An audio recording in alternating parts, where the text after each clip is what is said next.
Let's It's see. real. Can you hear me? Man, everything's good, man. Cool, cool, cool. This is nice. Is This it is nice. nice? Yeah. Yeah, it's no ghetto scene, is it? No, bro. It's real. It's real. It's real. So how Yeah. you been doing? Man, I've been in the zone, bro. Have you really? Yeah, man. When I get into the writing zone, bro, I'm just zoned. So you just go into, hey man, I was looking at some of your material. It is really, really academic, should I say? Well, well, Scholarly. well, yeah. And I think what happens is, so when I started writing, I was going to eventually go into the transatlantic slave trade and Hmm. then end up on where we are now and what we're dealing with, in America as black folks. I was initially going to do that. But Right, the right. more I looked at it, I'm like, man, if people don't understand European history, right? If people don't understand civilizations, the different civilizations that were in play before what we now call Western civilization, and if you don't understand Europe, if you don't understand the concepts of Christianity and white supremacy, nothing else is going to make sense to you. So you at least need a foundation to understand Europe. And I tried to do it, kind of as it came to my mind. Because what I found out was when I started going into the start of the transatlantic slave trade, man, I had wrote everything on Spain, on Portugal, the beginnings in Portugal, how Spain kicked in and kind of kicked Portugal out, then how the Dutch came in and just started running everything, and then how the British came in and made it a business, right? Wow, Then man. all the different areas that was touched and all the different, from South America, from Brazil to the northern coast of the Caribbean and South America. Then of course on into the Caribbean area, Mhm. how it made it to America. But not only that, the people that were involved in it, the banks and a lot of people don't like talking about it, and the part that the Jews played. Big Because what part. what what people don't understand is that whenever you talk about trade in the ancient times or in time past, that was the Jews' joint. They were involved in all trade. And not only that, my brother, what a lot of people don't realize is that there was a white slave trade going on in Europe. And if you ever wondered how these guys got rich, like Julius Caesar, man, Julius Caesar was loaded because all those lands he conquered and those roads that they say the Romans built, they weren't just a spider web of connections uh, for the Roman legions to make it to where they wanted to make it to, Hmm. but it was also a way to bring trade back. And that trade was in slaves, my brother, to Wow. the slave markets, white Looks folks. like it looks like that's where we're back at right now. Bro, it's never left. No, it hasn't. It's never left. You heard of the movie Tom's Cabin, right? On YouTube, you're talking about the Dutch enslavement of Africans. On YouTube, if you go pull up this Goodbye Uncle Tom, That's wrong. that was That was that was wrong. awful. That was wrong. Even today, I notice that when I'm talking to people referring to the motherland, people still uses the colonizer's name, Africa. And the original name is Akibalon. Akabulan, yeah. Yeah. And I think they're very heavily into their ancestry with a lot of Christian influence. Yeah. I believe that if they can start using their real original name, that will help them to set themselves spiritually free. I personally believe that we need to figure out a way to cleanse ourselves from this colonization. I always challenge myself to, when I was on this quest for knowledge, I have to deconstruct everything Come on now. and to Come deconstruct on. everything I thought I knew, Yep. threw it all out and challenge it. Yep. And then when I did that, I made a lot of enemies, but I didn't care. This How, was all about me. how do you like this? How do you like this? African consciousness may be defined as a Black person's state of mind when he or she maintains intellectual vigilance as the proper posture towards all scholarship, which ignores the truth about African origins of spirituality. I mean, that's like right now, right before you came, right? So I finished the section that I sent you. I had Africa, Greece, and Rome. But one thing I didn't put in was the Islamic civilization, right? And I just ran across a something from an old Columbian dictionary describing the word Arab. And just like the Europeans have taken everything, right, that was Hmm. African, right? They've taken everything that's African.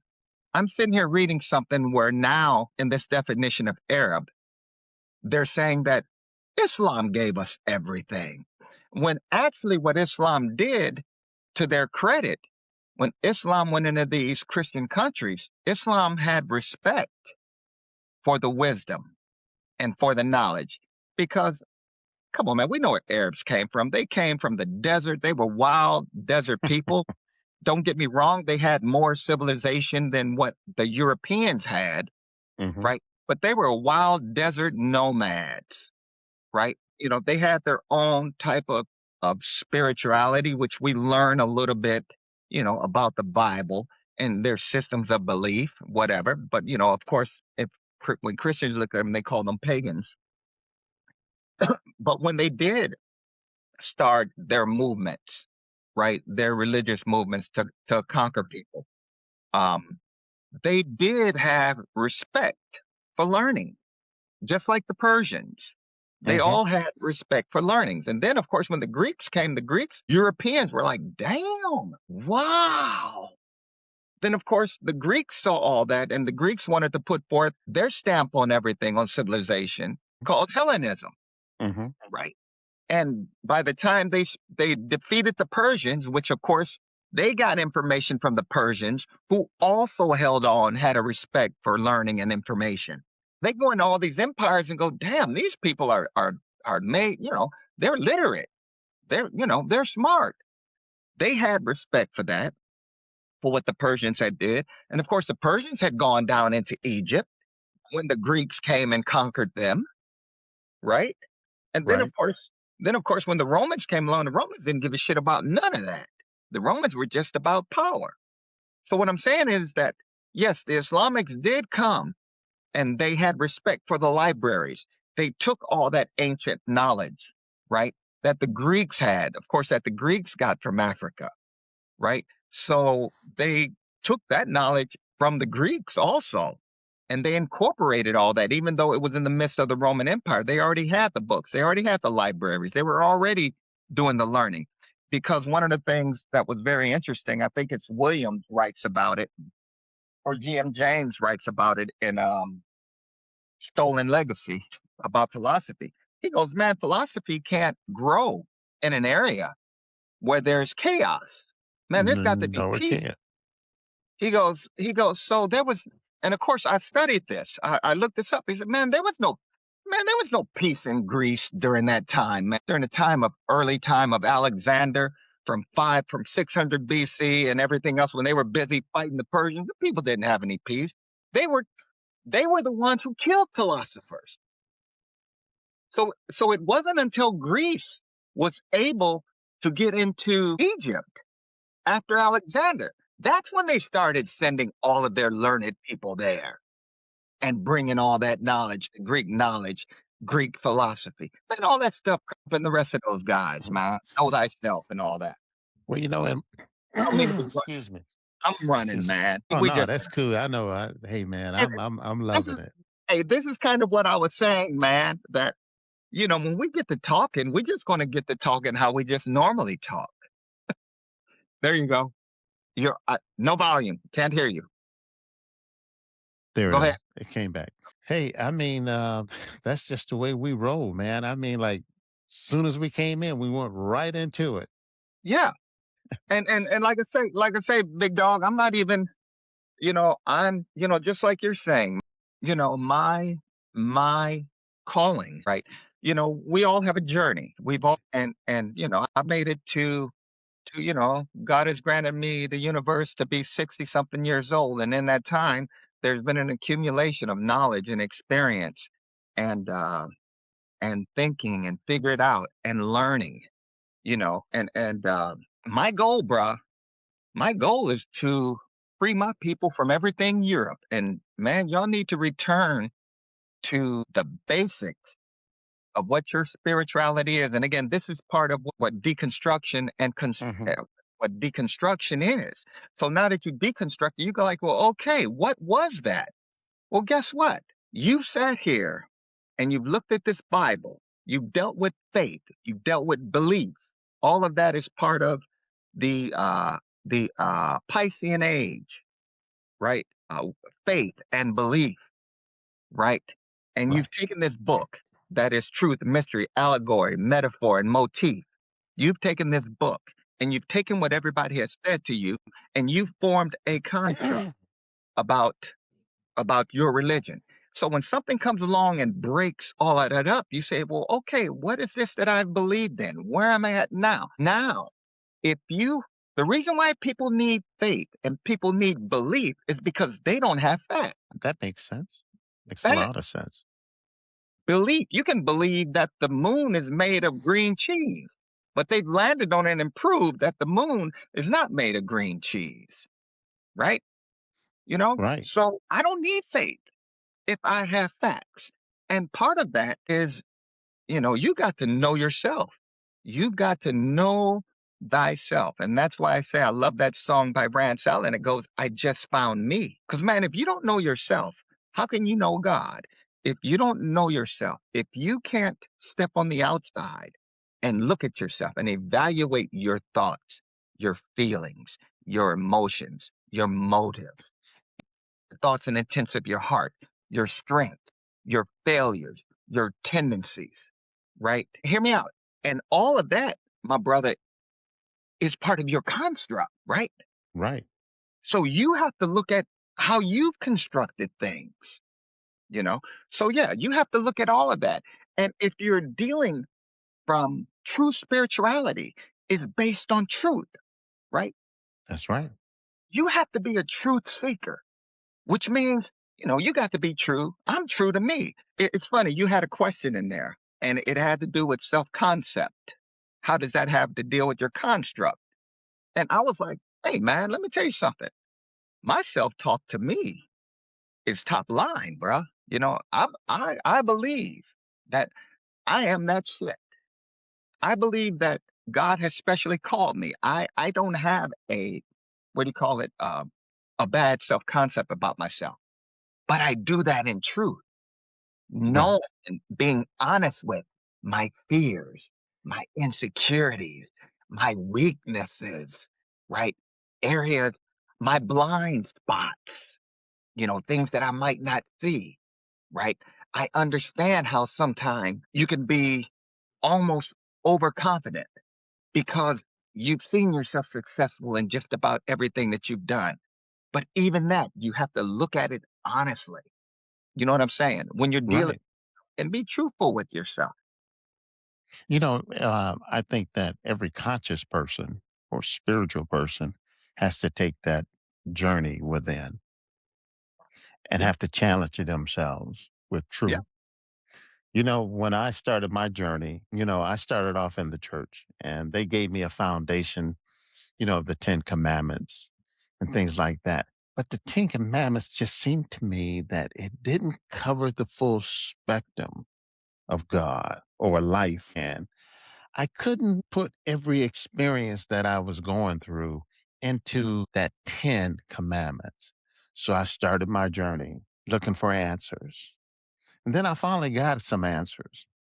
And then as I done more research into that journey, come to find out the 10 commandments was the commandments that God gave Israel on how to behave out of heathenism. That was, I will not do this to my brother. I should not do this. I will do this. I will do that. That was all tribal. That was all commandments that God gave them as tribal people to know, to learn how to behave amongst it. each tribe. He Because said, remember, "Lord, when they came out of Goshen, they were heathens. bro, I want you to go, but let me add on to that. Let me Add add on. on to that. Like I said earlier, those people out there, they were desert people with some types of concepts of God. And look where they were coming out of. They were coming out of a place where people also had concepts, deeper concepts of God based on based on science, based on astronomy. Yep. They had a concept of God that they put on the wall. Yeah, These they wrote are it. but what it was never a God on the outside, Mm-mm. right? Looking down. Like you didn't have to go find God. The God was already in In you you. That's right. first. So, Hallelujah.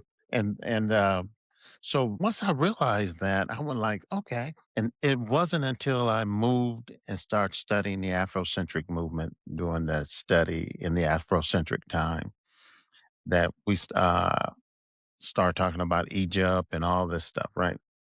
And then come to find out, I ran across a manuscript called the 42 Confessions of Mayat. Oh, Maya. So it came to find out that Mayat was the confessions to clean the soul.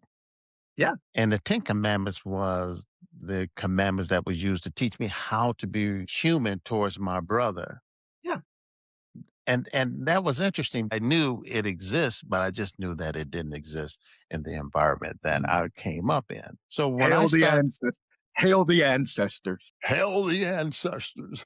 So I started applying those principles, and man, you know what I found out it did? It helped me to confront my ego. It helped me to tame my ego. And then in the 20, I think it's the fifth chapter of Galatians, it started talking about the works of the flesh and the fruits of Yeah, the spirit. Then I said to myself, I start putting things together that this thing is more deeper than what yep. people are really speaking on. So it's interesting. I see that you found your path in history.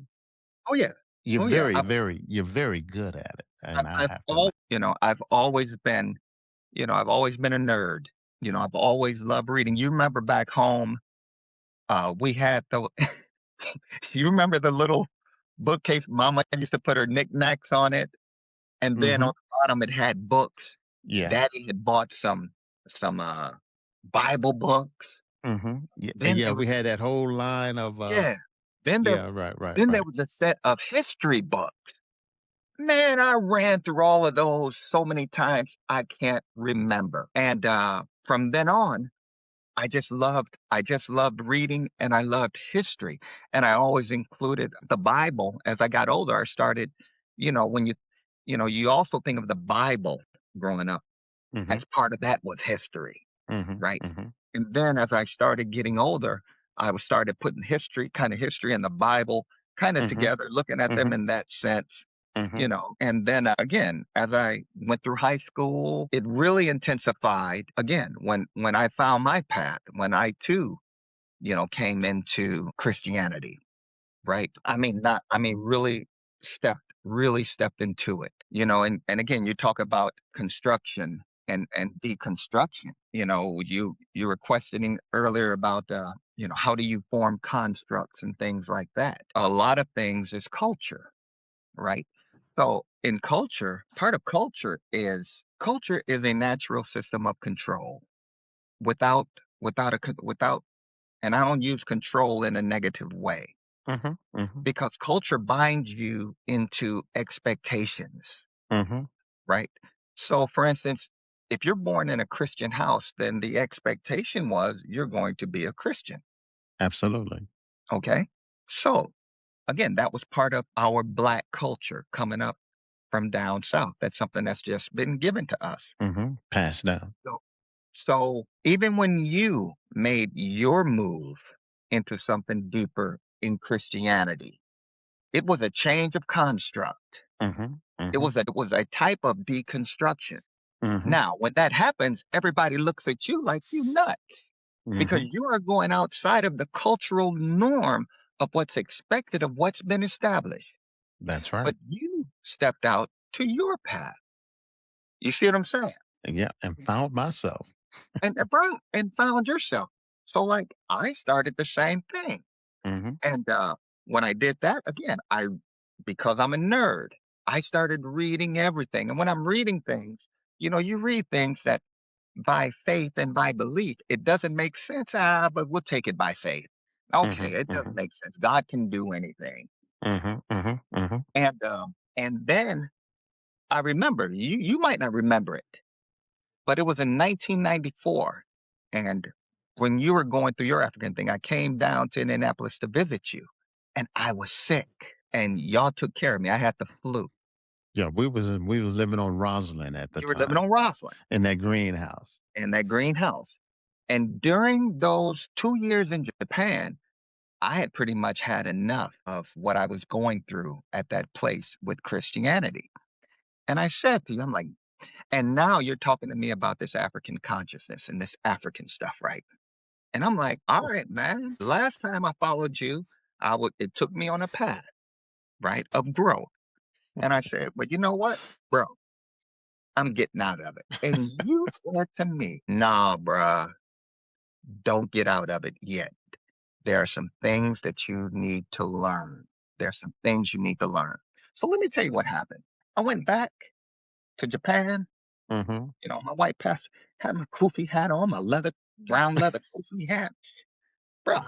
So I'm already got the foot out the door. And I Hey, went to a Sunday let me interrupt real quick. You remember that, portrait we took that yeah, we all had I our agreed African. on. Bro, we were clean, bro. Yeah, yeah. Well, So go so ahead, go ahead, I'm listening. I went to Sunday school, and after Sunday school, bro, I'm like, I'm done. I'm done. I got in my car between Sunday school and the service and hit the parking lot, was on my way out, was at my main turn. Man, my my pastor, white guy, ran out there. He goes, Brother Rocker, God spoke to me and said, I need to talk to you. So man, we went back and talked, and I had let some things out. And he Mhm, goes, okay. And that's when things kind of changed. And it just so happened what you said, I'll tell you why it was so important. This man was a great teacher, mhm. bro. This man knew his Bible. He knew his doctrine. So he knew the word. Bro. He knew it, bro. I mean, he'd get on the board, bro. He knew. You know when somebody know their stuff. Oh, yeah, oh, yeah, oh, yeah. So Yeah, I you had know. the opportunity for 7.5 years to sit under a great Bible teacher, right? And one of the things that I do respect is that he actually loved God. He Mhm, loved God and he loved people mhm, and worked mhm, tirelessly. mhm, We all have our human flaws, but like I say, I call it like I see it. Okay, I call it like I see it. And the funny thing was, when everything was over with, we were at my military retirement, and he asked for a minute, and he said, you know what? He said, I put this to Brother Rocker through the fire. I didn't make it easy for him. He said, but you know what? Out of all the people I've met in my life, he is what the scripture calls a man of a perfect spirit. mhm, mhm. You know, Pure spirit. perfect spirit. Yep. Yeah. He said, you know what? He's the real deal. You know. So like I said, man, all of that was, part of my journey. And yeah, So, but Well, my there were a distance between our age and our lifestyle because of the age difference. I had left home much. I never saw you in academically. I never saw you. We never had those conversations. I knew very little about you and the things that you were going through. Well, based upon some things that I see on the outside, but that didn't tell me anything about what your drives and what your ambitions was. And I see, didn't see those ambitions. I didn't see any of that because during my transition from home, I was still in a space where I was trying to get my foot grounded, trying to find me, trying to trying to find find me the because I lane. knew, yeah, nobody was going to help me find me. Nope. when I go to wisdom go to knocking on people's doors and people start closing doors, then you realize real quick that you're homeless. You by yourself. You're by yourself. So you Can I either tell you something? Can I go tell you ahead. something? But I Go hope ahead. you're recording this. Oh, it's being recorded, yes. Okay. Let me tell you something. And again, it goes back to one of the questions that you asked. So again, talking about constructs, you have to be able to look at everything really big. So take our parents, Mhm, for instance, right? mhm, Where mhm, our parents grew up in Jim Crow, came up during the Great Migration, right? And one of the things that's a hallmark of that generation is discipline, mhm, how mhm, they discipline their children. And, it's easy for us to sit back and look at it. I look at it all the time and go, my mom used to beat me. Just, I used to think she used to beat me just to stay in practice. And I was the baby mhm, boy, right? But understand where they were coming from. They were coming from an environment to where if you stepped out of line and didn't obey mhm. what the system had, you could die. And part of why they disciplined us that way was because of their innate fears that they brought with them And they passed on to their and they children. passed on The to us. sins of the father passes on to the children. Check this out. Our Father, check this out. Our Father, as a man, I think a man's greatest fear is that his children get in trouble with the law, Mhm. right? So they bring that same type of forceful discipline. They didn't sit down and have conversations with you. Our dad tried to, because most times when he was cool, at least for me, by the time it got down to me, he tried to explain a little bit to you why you getting ready to get this whooping or whatever. But for Well, you one guys, it wasn't like that. well, with, me and Larry, it was different. Dad had sat down a lot of times when he was in his center, that he Uh-huh. would sit down and he was a very spiritual man, prophetic Yep, person yep, in his persona. He when he was in his zone and he didn't have a lot of stuff going on, yep. he could become very, very prophetic. Great And analogy. the way he see the future, he could Great really kind analogy. of read the future. So there were a lot of times he would sit down with Larry and I and sit us across the table and talk knowledge and talk wisdom. And that's the part that drew you to him because his information and what he was feeding you is something that we needed. Now I took it all to heart. And, I didn't take it for granted. So I wasn't like a rebellious. I didn't have a rebellious spirit in me. You didn't. I had a comply spirit. I mean, you could tell me something to do, and I would, you don't have to beat it in me to get it done. I would figure out a way to get it done. I would challenge it sometimes, but that's just youth. That's just youth. But But yeah, he would sit down a lot of times and he would share some knowledge, and it'd be true. I've seen him sit down and share some knowledge with Uncle Eugene, and that, and so, but that just became him. That was the part that was him in spirit. yeah, That was his real spirit. The yeah, other side was Jim Crow. yeah, yeah. Good point. See, Good so point. And you know what? Going back to what you said about how we didn't see one another a certain way, that's because we were raised in a way that you're going to have to figure it out. There's some things that you're going to have to figure out, right? yeah, let me say this real quick, and I'll remember. You saying that is so true, and we were not raised up with fences. Right? So I wanted to put that in the air. I wanted to put that into the recording because that makes a big difference. We were not raised in a fence in a yard where we couldn't go nowhere. Yeah. We were not put in that kind of box. Go ahead. No, You go ahead. Go no. ahead. But even, I mean, that's physical, right? And I'm saying I hope, no, I take it you're saying that from a physical and almost a Oh, spiritual. definitely, definitely physical because I was probably the first one to thought outside of the box. Oh yeah, and in talking about our differences in our ages and things like that, and how what you didn't see in me, I'm my family griot. I watched everything. I watched everybody. I listened, man. Hmm. I listened, and like I always knew you were a drummer to your own beat. You were You were us, but you had your own beat. Larry had his own beat. Timmy had his own beat. And Debbie was just Debbie. Spud was all heart. He had his beat. And I was just the little mannish brother. But I watched everything and I paid attention to everything. So it's funny, back to what you said about, academics and the things that I was interested in. Hmm. Eric, a few years ago, Eric was hanging out with some of his fellas, golfing and things like that. And Eric hang around guys I grew up with. Eric told them, said, yeah, man, shoot, man is writing a book, man doing this, man. And he goes, man, I didn't know man was smart like that.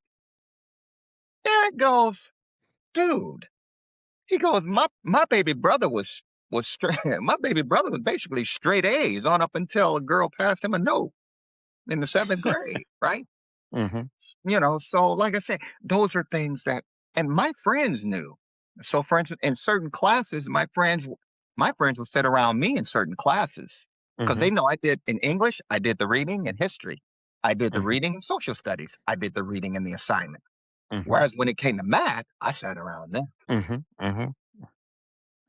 So You know, yeah, it's man. it's interesting because my journey as far as academic, I was that kid in the room that saw the universe outside of out. There's a book called Seven Smarts, Hmm. and I'll try to post that. It's a book. It's called Seven Smarts, and what it's saying is that there's seven different types of smarts. Some some smarts is in mathematics, science. Some is in art. Some is in body, when people like athletes. Yeah. So there's a bunch of different ways that that intelligence and that is expressed. And so I understood why arts was very important because I learned through the arts. Now, people didn't understand what baseball did for me.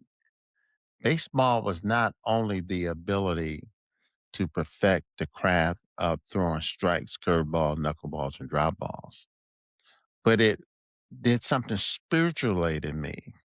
It gave me I had a relationship with body control, mental control, and I could take a ball when I was 8 years old, 7, 8, 9 years old. I could take a ball, a baseball in my hand. And if I can see what I want to do with it, my hands will make it happen. I had a knuckleball that I would throw.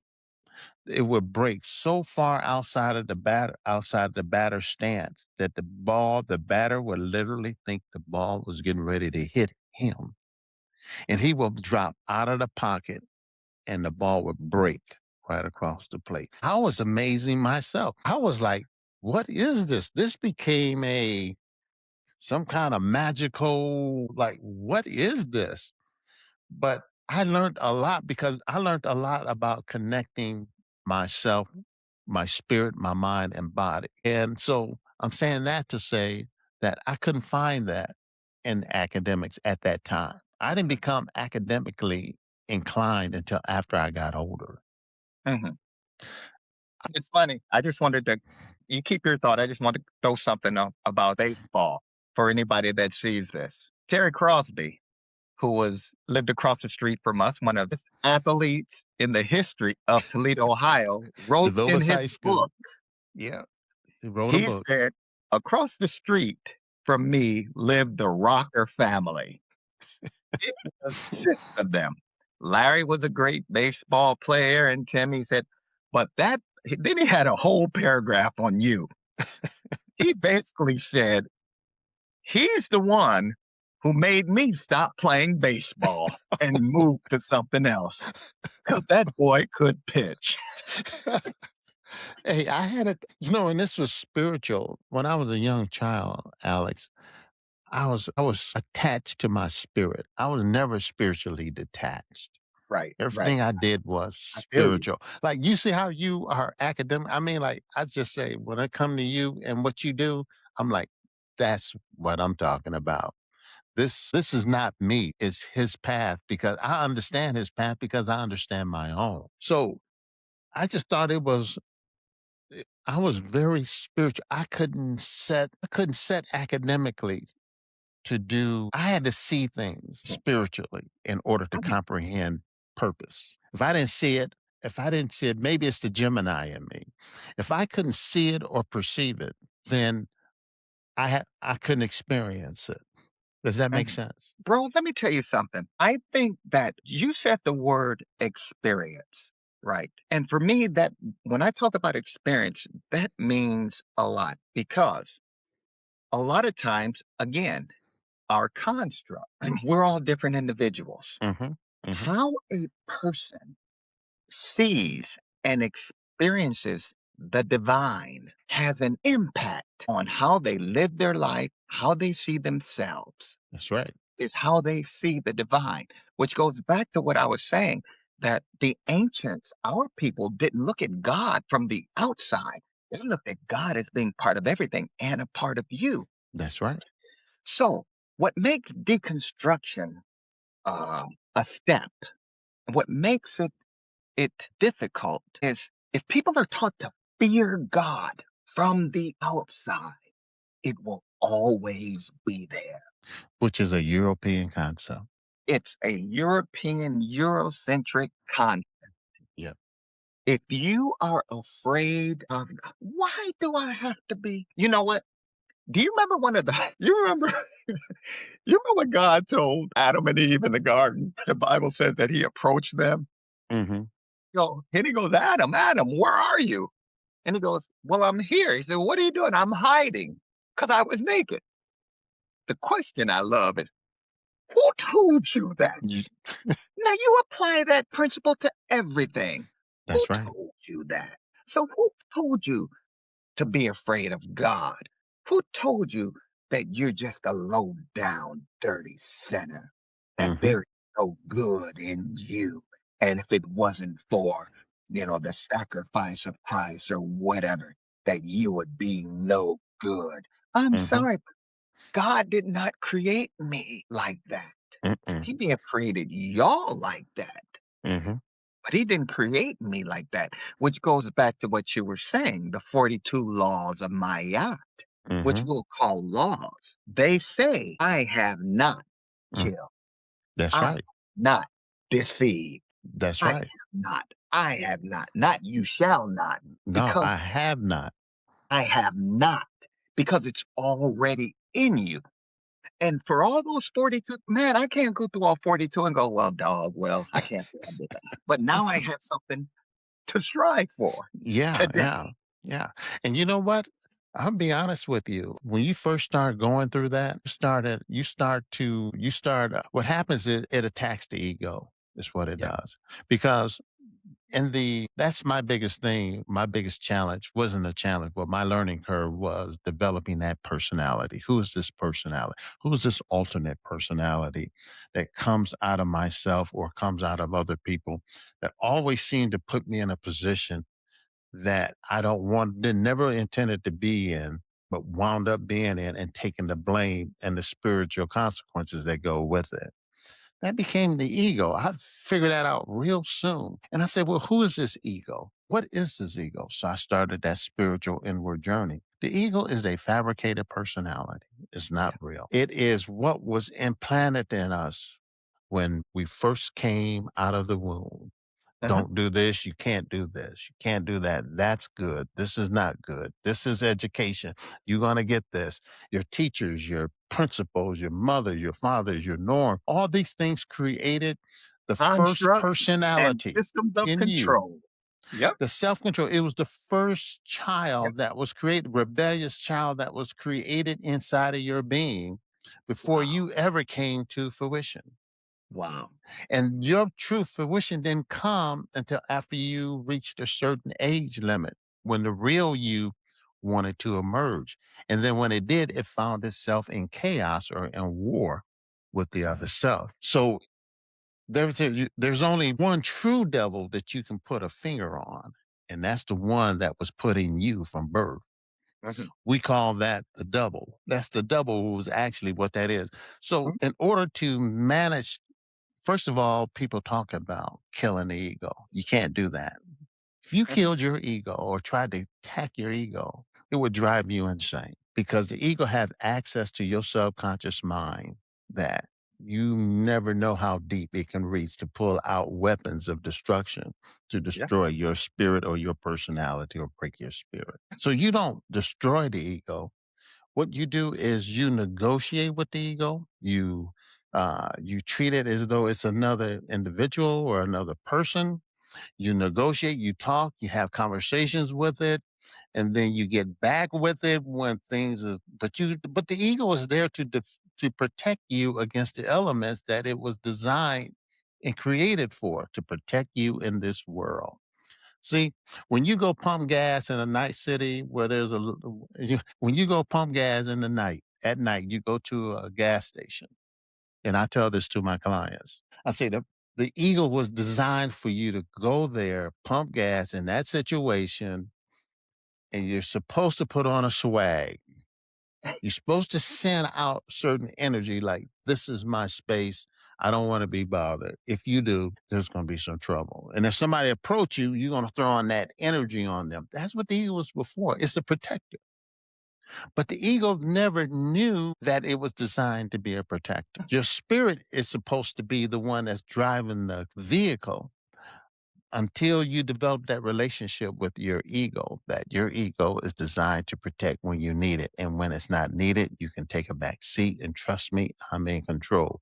That's when you start developing a relationship with your higher self and your spiritual self. Because as long as the ego felt that it's designed to protect you and you're realizing that it's putting you in situations you don't want to be in, think about it, Alex. How many relationships do you think people fell in love with and they found out that they weren't in love at all? Then who was creating those romantic feelings? Who's driving that force? It don't always have to be lust. Mhm. The ego is looking to, let me say, I had an old saying, I said, God create man create the devil, and the devil creates the demon. Mhm. That we live in a world of creation. Yeah. So as long it is always going to create something is going to always create. It's law. That's just the way Mhm. that it's going to be. That's just the way it is. So the ego is, when you can understand the ego and you can deal with your ego, you may be in the Garden of Gethsemane, but you have to confront your ego in order for you to cross the threshold and start elevating yourself into your spiritual path. Because if you don't, the ego will always be there to. So, doctor, let me ask you something about Sure, go ahead. the ego. My understanding of the ego. And again, I haven't read my psychology books in a long time, or some of my spiritual books on the ego. But the ego is a natural part of our existence. The ego is part of our earthly bodily experience, that Period. a lot of what we learn and everything is filtered through our minds, filtered through our part of Census. ourselves, and filtered through our ego. Yes. And the thing about the ego, if I'm not mistaken, is that when we die, the ego ceases to exist. It detach. And it is the ego that wants to live, that That's it. doesn't want to die. That is absolutely true.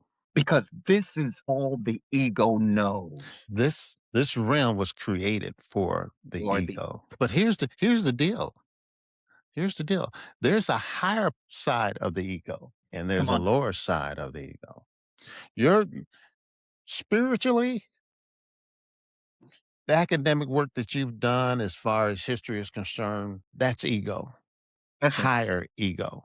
mhm, Because it's an achievement that you created that balance and gave you spiritual plateaus and it connect you to your higher spiritual self. It's a journey and a process. That's the right. higher ego.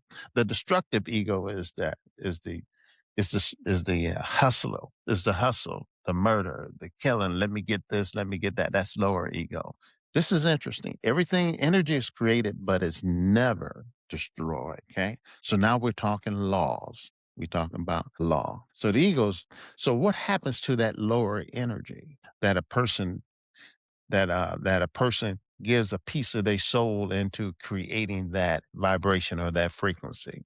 What happens to that energy at the time of death? At the time that the ego separates from the physical body, where does that energy go? Mhm, Now, your higher ego, your knowledge that you've accumulated with your higher ego, it goes on with you into evolutions and incarnation. But mhm. the lower ego, that stays here on this plane and it builds momentum. See, this realm that we're in right now, this world that we're in right now, that we're experiencing in 2026, we're experiencing these principalities. That energy goes into principalities and it strengthens principalities. That's the reason why the rituals and things like people are doing right now. Certain people are doing right now. I'm not going to get into all of the other stuff. I get what you're saying. It's in the news. It's in the news. That energy is to fuel principalities for power and control the realm, to control this lower Say that. Keep realm. going. Go ahead. Okay. No, we're So good. that's where this energy goes into what we call the underworld or the shadow world. People confuses darkness with shadow. There's a difference in the two. There's a difference between the darkness, the shadow, and the light. There's three, and people confuses the two. And the ego and the devil loves to play the game of confusion. The darkness is pure. That's where light came from. It gave birth. It's like the womb of your universe. It's pure. It's The perfect the perfect black. And then light is the perfect manifestation, the first mother and the first son. But the shadow world is where all the corrupt, evil stuff hangs at. Other words, if you done evil and what happens to people? People say, okay, well, I did do this and I shouldn't have done it. And I treated this person wrong or I did this evil to this person. I'm doing time for, well, what happened to that energy that a person used, that a person engaged in that activity? If they went to prison and served their physical time. But what about that energy time? It's still attached to the heart, right? So until a person release that energy off their heart and they get forgiven, they forgive themselves. But the energy and the act that it did, it shifts to the shadow. Is that confusing? No, no, no, no. So when you say it shifts into the shadow world, is it shifting into the ether of the shadow The world? principalities of that That it's governs just that plane. out there.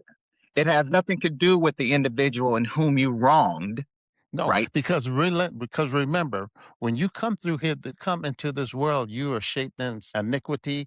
This stuff is already, this is the first part. You really come in ignorant in this world. You were Ain't slave. actually really, really, really think about it. You were born in hell and you're trying to find a way to get out of it. Mhm. Your first experience is not to raise your spirituality and become one with God. Your first reaction and your first reality is to survive. It's survival. Survive and you'll survive and so when you start hustling, killing, murdering, those things are all against the purpose of humanity and creation, but you don't know no better because that's all you knew. And you don't live in this world long enough to know better because actually I didn't really grow up to understand the world till I was 50. Of course. And it's short. And now I'm 70. Yeah. But Yeah. now my mind is growing as wiser, but my body is shutting down slower. Yeah. See, so there's a time level to that. But, I just wanted to see there's a difference between the two. And when people see Europeans and them, and I'm going to say Europeans and all those people, all those different cultures that has this capacity to hate humanity and hate life, these people are pulling from that shadow. Wow. That's where that energy, all this energy is coming from. It's coming from that world and it's getting stronger. That was the reason why that's the reason why the earth is going through this transition right now. See, because the shadow world and this world we're living in right now is beginning to merge. When the Bible's talking about there's going to come a period of time when people going to want death and death is going to flee, that it's going to fall into that shift. It's interesting because you can lay, you know what? Have you ever went to bed and woke up and you thought the day might have been Sunday, but it was Monday or maybe Wednesday, or it feels like a Tuesday? I And can't keep up with days anymore. I can't either. I can't keep up with days. It's funny you say that. Yeah, man. I drive a school bus sometime and kids get on the bus. I go, hey, happy Tuesday. They go, Mr. Rocker, it's Wednesday. Like, well, thank you, man. Thanks for letting me know. Couple more days. See, spiritually, we don't know what goes on around us when we go to sleep and wake up. We went to sleep and woke up 20 years ago. I never would have thought that we'd be living in the period of AI, artificial intelligence. I never would have thought that 20 years ago. People talked about it. We didn't even have the technology. Where's this technology coming from? I was reading an article and it was talking about that the lady who was a lady who's in charge of CERN, something like that. And I wish I could pull the facts up, but I'll try to do that when I edit everything. That she apologized that and she apologized that they had collapsed 5 planes. Yeah. Yeah, you sent me Did that. you hear about that? Yeah, She I did collapsed that they accidentally collapsed 5 planes, 5 planes or 5 portals or something. 5 portals. Think about that. So, see, there I am. That's the reason why I'm outside of the box. So you were already dealing in portals, but you didn't want us to think in frequencies. Mhm. You wanted to keep us academically framed in this shadow education that you're giving humanity while you try to steal from heaven. You have no business. Why would you didn't accidentally collapse the portals? What you accidentally, you know what I think? And I'm just paraphrasing. Roll the dice. You remember in the story of Moses when Moses was giving Pharaoh all of these commandments to let my people go, and out of Pharaoh's arrogance, uh, he just kept putting bigger, harder burdens on God's people. So Moses left the last curse for who? For Pharaoh. And Yeah. so I think that this right here, I think this technology, I think that this technology is their kryptonite. Mhm. They have no control over it. They don't understand it.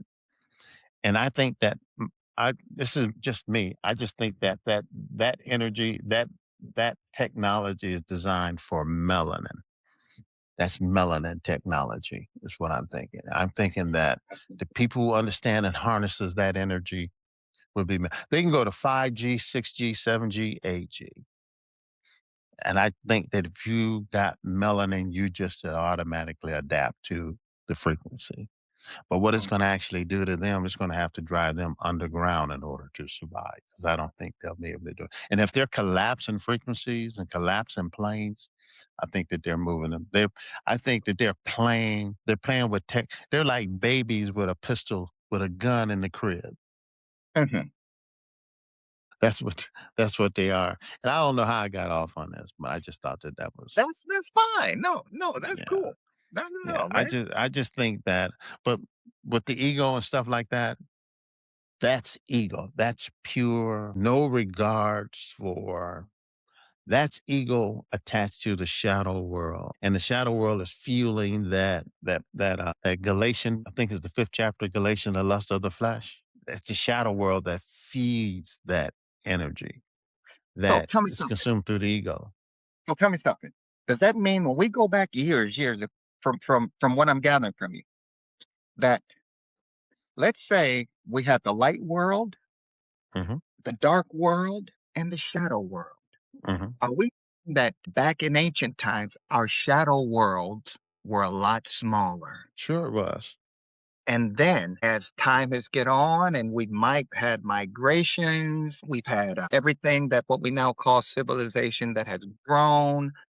We go through the different periods of learning, and the more man interacts with each other, wars and conquering and civilizations and all of that. different economic systems. Mainly to me, it's always capitalism.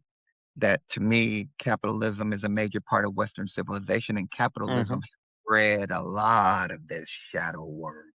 mhm, Western civilization has mhm, increased the mhm, shadow world, whereas the simplicity of what's dark is always dark. There are always people in that realm.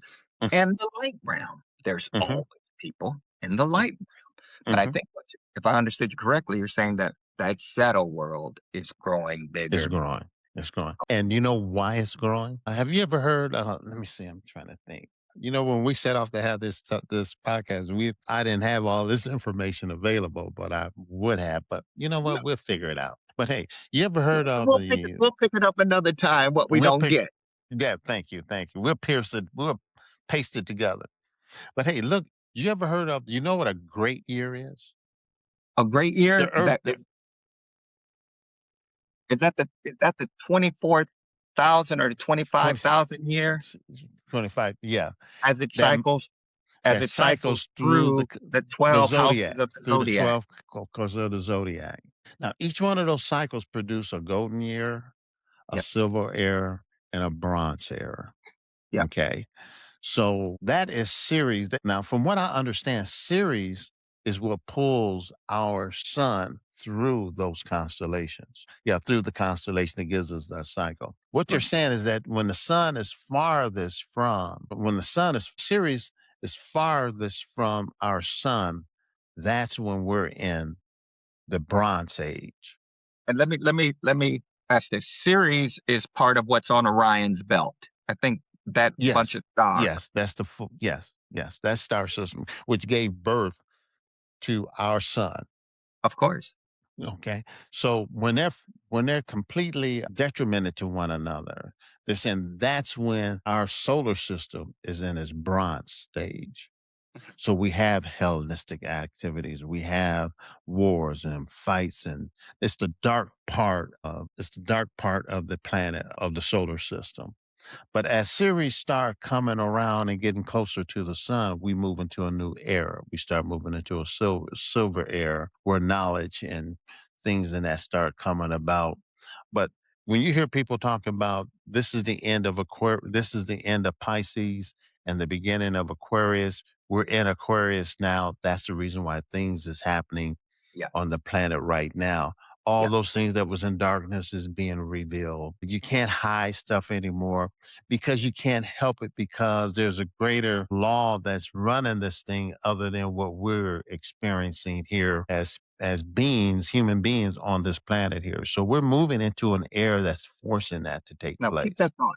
Keep that thought. I heard a man say that there are certain things that's happening right now because we've moved into Aquarius, and that during the time of Pisces, that Pisces had certain characteristics.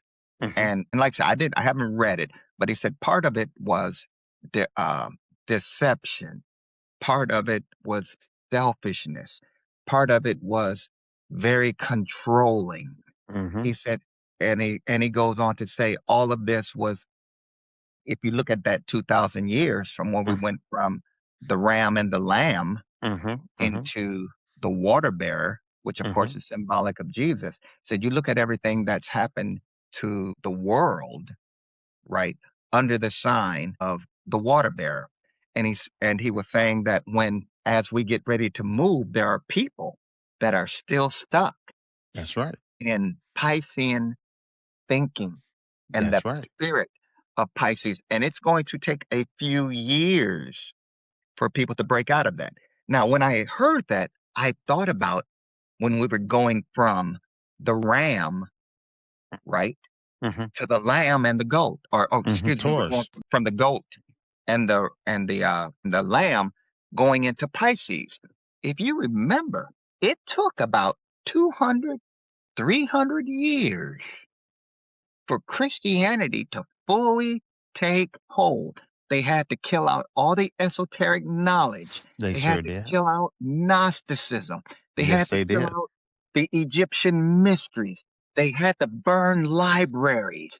They had to do all that for 400, 500 years until I think it was I forget which ecumenical council it was, Chalcedon. Chalcedon in 431 was when they actually codified what Christianity would be. It took them that long to prepare for that. And while they were burning all those books and everything, from there is when we started going into the dark Yeah, ages. thank So you. yeah, there's going to be to, people that are still caught in that, Hmm. because my understanding, and you can probably know a little bit more about this than me, is that the Aquarian age is a lot more about information, Hmm. technology, Hmm. detachment, Hmm. individual spirituality, That's and a right. coming together That's right. for everyone. And And you and have principalities that is fighting against it. And that's why the whole planet is at war. The whole groaning, planet is just struggling. The whole right? planet is wrestling with femininity and masculinity. The whole world is just striving and just pulling and shifting, and just the whole world is up because that is the frequency on the planet. So when the lady said that she collapsed, that they think they machinery that they created collapsed these planes, they didn't collapse anything. They just woke up to something that, they just woke up to something that they have no control over. Would you want to collapse it? No, you would probably want to prevent it Control. so that you can maintain control. And it's amazing that you would bring this up, because when you talk about that 24 years, the 24-year cycle, this is what the type of information and wisdom and learning that the ancestors figured out in Africa. Thank you. They had all this stuff figured out. They had it all mapped, right? And they passed this information on up, because a lot of times when people think of Africa, they just think of Africa like this. But they don't know that Africa covered all of Palestine, all the area of Levant. Africa covered almost all the way at different times going on into India, Hmm. right? And not just, we always talk about Egypt, but no one ever talks about the Sudan and Nubia and Hmm. all of that at the upper Nile that also birthed all of that. So all this esoteric wisdom and knowledge, right? And we'll talk about this later, Hmm. how they took control of the books, took control of the wisdom. And the Bible says something. He says, talking about the Jews, he goes, "You who are not a people are now my people." The Bible also says in the New Testament that there are those who call themselves, Jews. mhm, but they're really in the synagogue. That's right.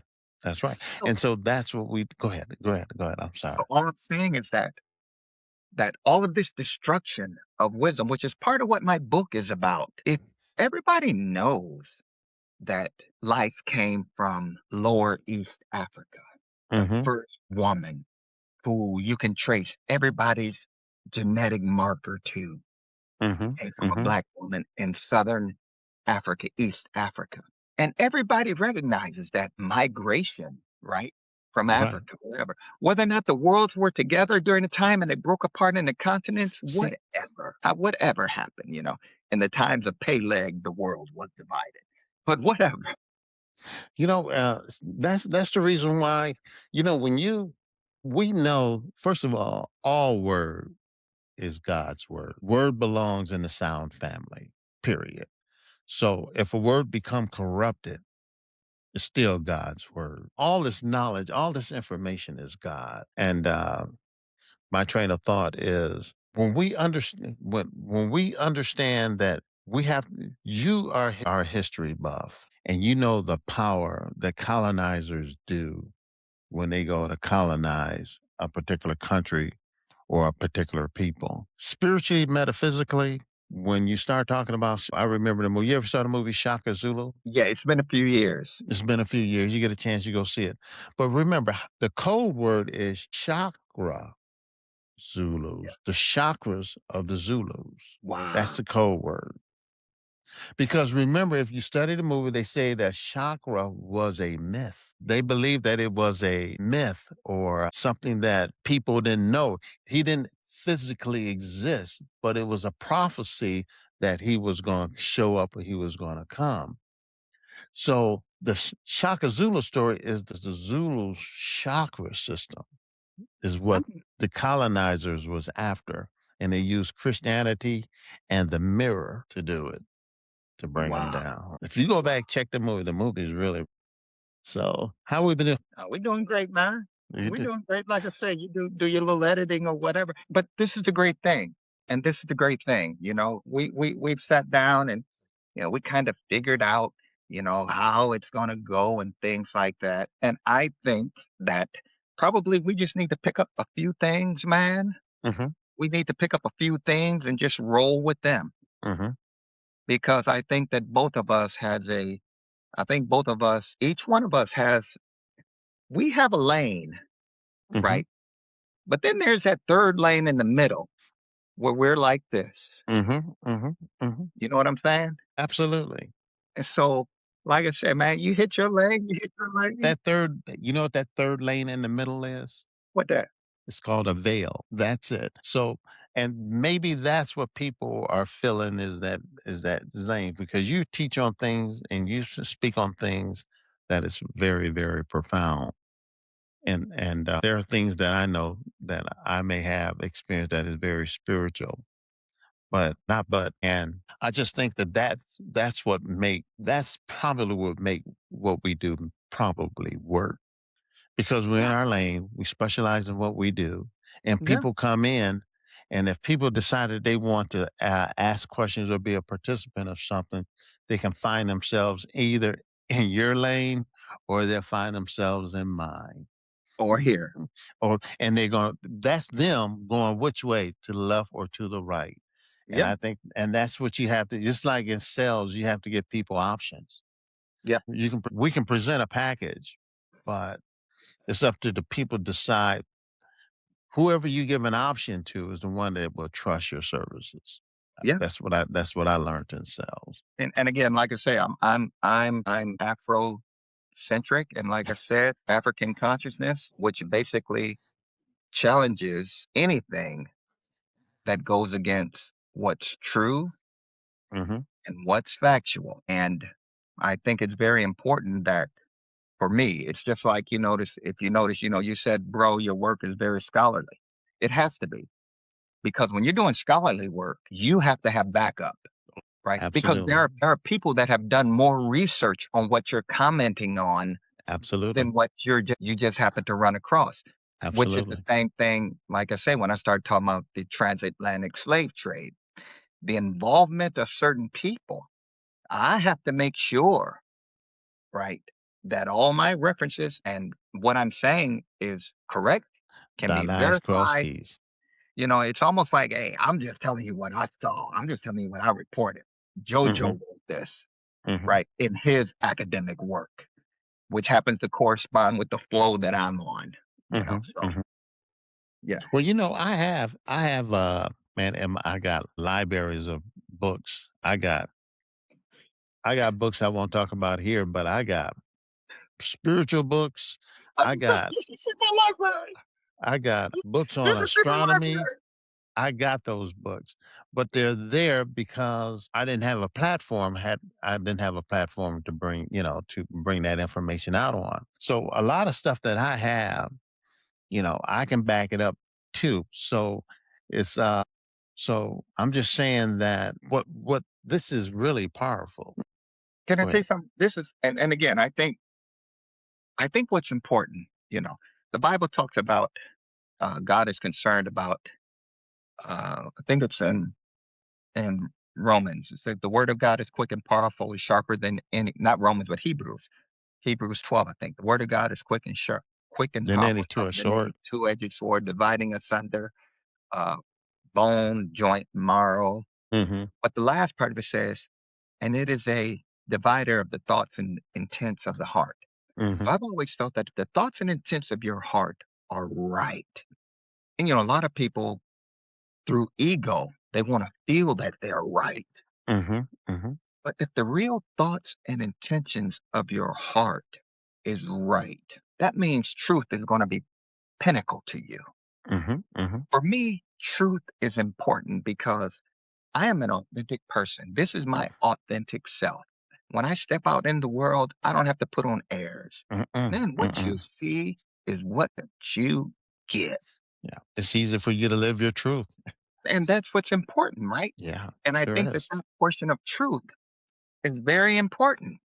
That that uh that truth matters. And I live for truth. And that's why I do what I do or the path that I'm on Hmm. is because I love truth. And when I was in Christianity fully, Hmm. man, I was looking for the truth. And Yeah, even absolutely. though, and even though I was understanding the truth as it was being told, man, there was that part of me that was like, there's more to this story. And part of that was, we can talk about it later, is how I started my journey of Hmm. deconstruction.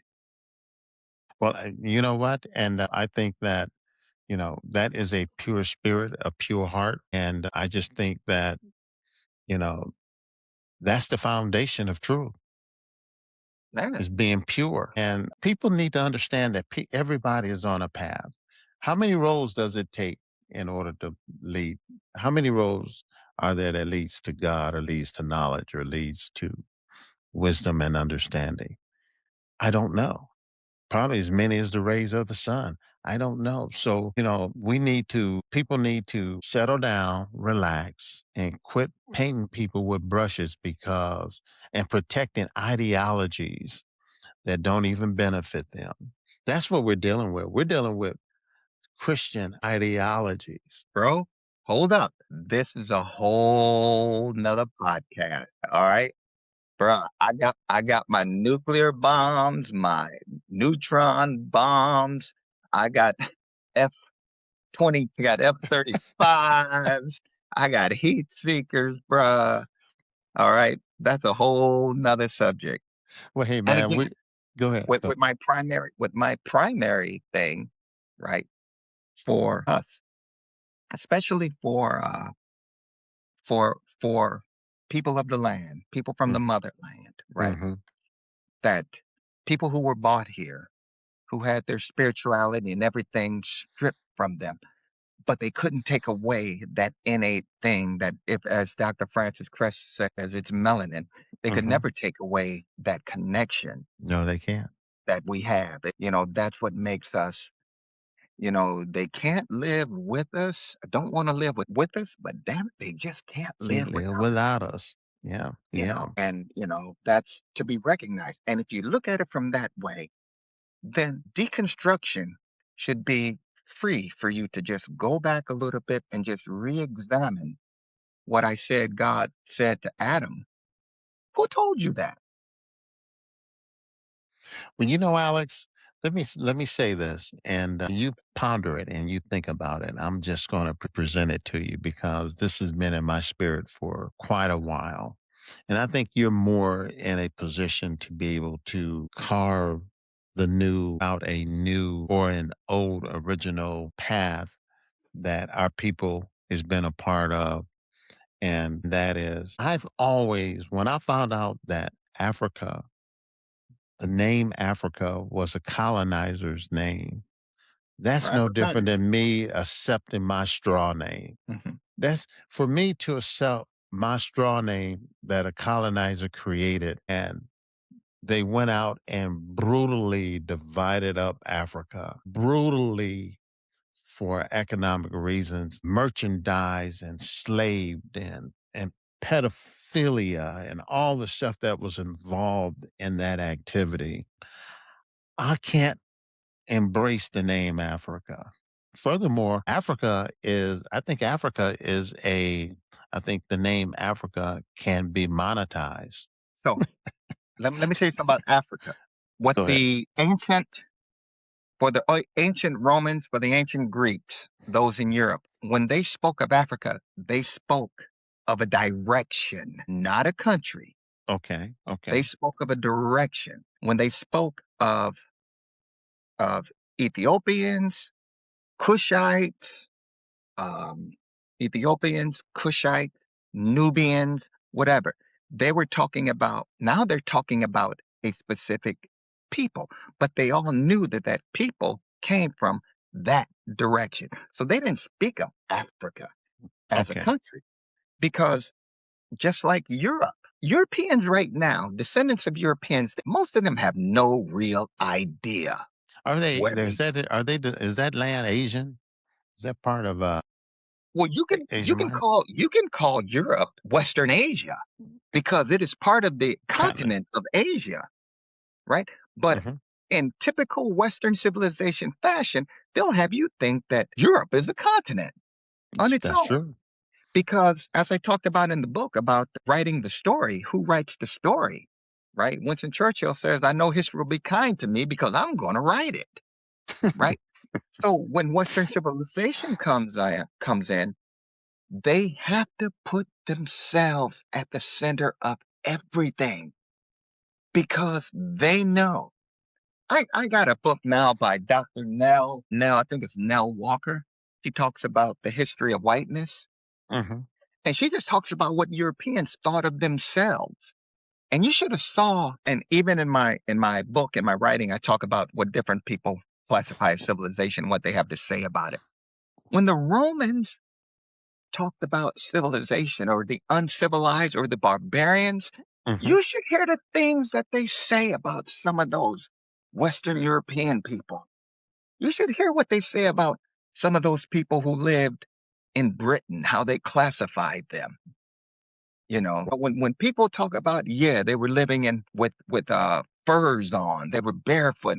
Hear what the Romans themselves say. Whereas the Greeks were straight out like, if you weren't Greek, if you wasn't Athenian and you spoke their language, they considered you a barbarian. So if you Mm. didn't speak the Greek language, you were considered a barbarian. So basically, everybody outside of Athens, if the Spartans didn't speak their language, they would consider them a barbarian. But they all spoke a similar language, right? But for the Athenians, classic Athenians, you were a barbarian if you didn't speak our language.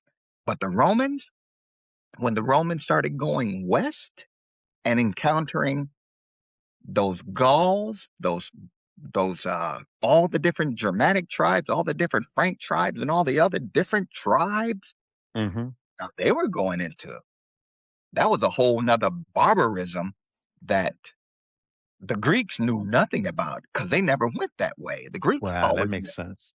to the east. And when they go to the east, what do they find? They find the Persians, right? Darius and all of these guys. And guess what? They've already been influenced by all the wisdom and knowledge, And the right? science. They've already built their cities. They've already harnessed the power of the Tigris and the Euphrates. They've Mm, already built monuments and things like that. They already got irrigation, man. They already got, half of them had indoor plumbing. That's the stuff that when they went over there, they saw that and was like, whoa, which brings me back to my word. All conquerors picture themselves as the bringers of light and a new civilization to the people they conquer. The invader and the conqueror comes to rule, not civilize. that is absolutely true. That is wow, man. Well, hey, man, um, we're gonna have to do a part two. Let this be our regular. Use this. This is it. Yeah, This is it. yeah. This, This, you know why this is it? Because this is true and authentic. And yes, this it's is true. this is what I was, as we were communicating with each other. I said, man, when we go, we're going to flow how we flow. Flow. We could have a topic here and there, you know, but man, let's just go how we And you flow. know.